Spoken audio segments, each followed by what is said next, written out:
I had a friend once who was a pastor. He told me that after he went to divinity school, his first assignment as a pastor was as a prison minister at the state penitentiary in Arizona.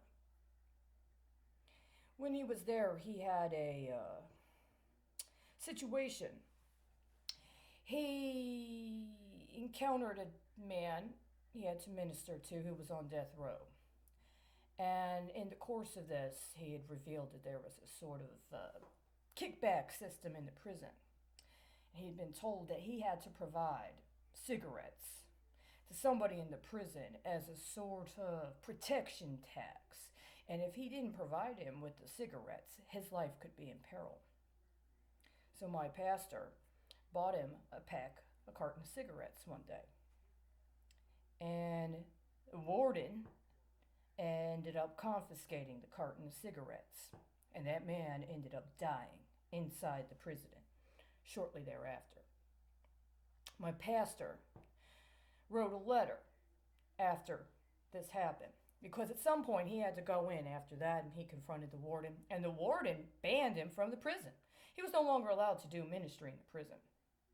So my friend, this pastor, contacted people in Arizona on all sorts of levels and ended up succeeding in having that warden removed.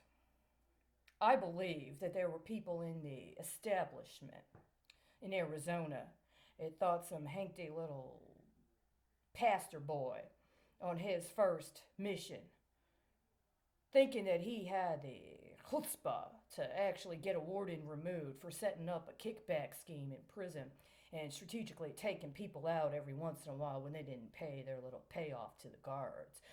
I think he thought that was above his station, and that subsequent events in that pastor's life ended up being met with obstacles. But this man was a very, very important person in the history of the cloth. And people who know of him know this.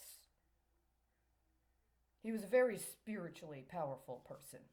He was definitely called by God to do very significant ministry. The kind of ministry many people shy away from or try to sensationalize and package in a way that makes it more palatable to a certain class of parishioner, hoping that by leveraging the access to those sort of poverty stocks, they may be able to court a benefactor to help them with their establishment. He was not like this. Now, I encountered him at the end of his life after he had done considerable scholarship, after he'd been banned, after he'd been excommunicated, after he'd found other people similarly inclined, and after he was getting to the point where he was able to culminate in his life's work, which was discussing a certain kind of sanctity. And then he was murdered. I watched it. It wasn't like somebody came in with a gun and popped him between the eyes. I mean, that's actually exactly what they did, but it took several months for them to harvest his brain and deteriorate his actual cognitive functioning and torture him into relinquishing a certain spiritual relationship he had with his life's work so that it could be extracted from him, appropriated, and then redistributed to others who used it with malevolent intent. In fact, that's part of the reason why I am where I am right now. That's part one.